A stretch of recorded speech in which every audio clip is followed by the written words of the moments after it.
అండి, welcome back to my channel. ఇది last video continuation అనమాట. సో కోటప్పకొండ నుంచి అయితే శ్రీశైలంకి అయితే బయలుదేరాము. వచ్చేటప్పుడు నైట్ అయితే అయింది. మార్నింగే లేచి మంచిగా ఫ్రెష్ అయిపోయి ఫస్ట్ సాక్షి గణపతి టెంపుల్కి అయితే వచ్చామండి. అక్కడ స్వామిని దర్శించుకుని అటు నుంచి హటకేశ్వరంకి అయితే వచ్చాము. మేమైతే ఇక్కడ ఆటో అయితే మాట్లాడుకున్నాం అనమాట. సో ఇక్కడ ఒక చెట్టు అయితే ఉంది, దానికి ముడుపులు అయితే కడుతున్నారనమాట పిల్లలు కావాలి అనుకున్న వాళ్ళు. అలాగే ఇక్కడ స్వామివారిని దర్శించుకుని దాన్ని ఎదురుకుండానే లలితాదేవి టెంపుల్ అయితే ఉందన్నమాట అండి. అది ప్రతిష్ఠించారు. లలిత ఉపాసకులందరూ కలిసి అమ్మవారిని ప్రతిష్ఠించారు. పూజలు అవి చక్కగా చేస్తారంట.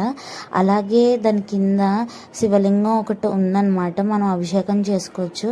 అక్కడ అభిషేకం చేసుకుని అయితే బయటికి వచ్చాక మాకు ఇక్కడ ఆవు అలాగే కోతులు అవి కూడా చాలా కనిపించాయండి. వెదర్ కూడా చాలా బాగుంది. So wait for next.